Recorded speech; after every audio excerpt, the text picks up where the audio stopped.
Ce jour-là, il pleut, les Marseillais restent donc à l'abri, tandis que les touristes sortent pour amortir bon gré mal gré leur séjour.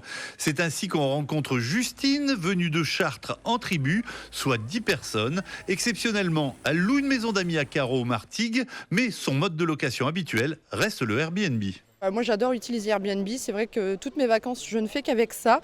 Ce que j'adore c'est les boîtes à clés et de pouvoir venir librement et de repartir assez librement également. Et c'est le côté pratique, on en trouve maintenant partout et c'est très abordable aussi en termes de rapport qualité-prix.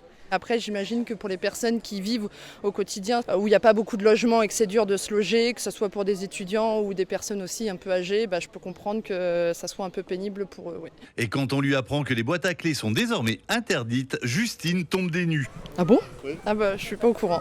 On croise également Pierre sur la typique place de l'Anche. Propriétaire d'un pied-à-terre qu'il n'occupe pas en été, il le loue, mais dans le cadre légal. L'été, je ne suis pas là et on va dire que l'été commence à peu près maintenant. Donc je loue en partie, épisodiquement, en Airbnb.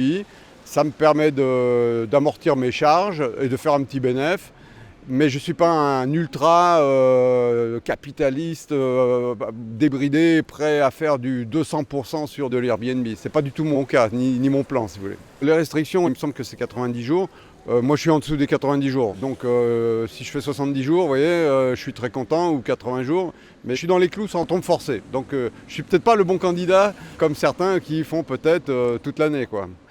Mais bon, étant donné que c'est mon appartement quand même privé l'hiver, je recueille quand même des bons avis parce qu'il est entre guillemets très bien arrangé parce que j'y vis dedans si vous voulez.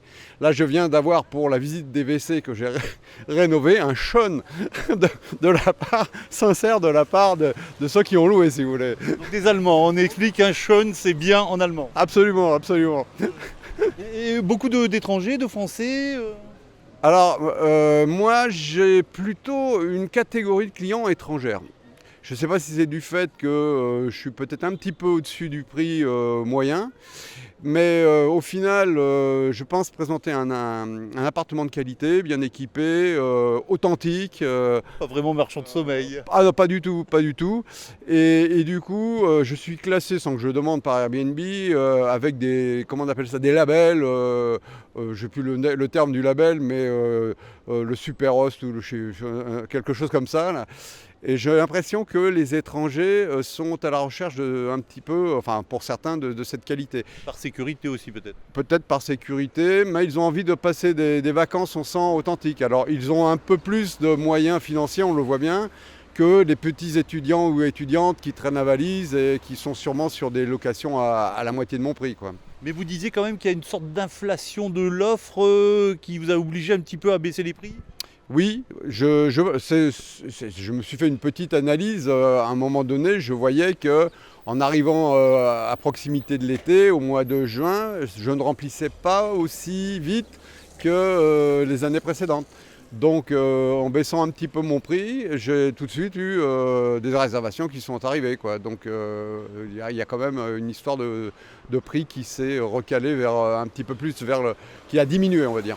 Et dans l'immeuble de Pierre, 2 appartements font justement partie de ces logements loués à l'année en Airbnb, ce qui lui cause à lui aussi quelques désagréments. Il faut dire que dans mon immeuble, on est 4 propriétaires empilés l'un sur l'autre et je suis le seul à vraiment être propriétaire, à y habiter.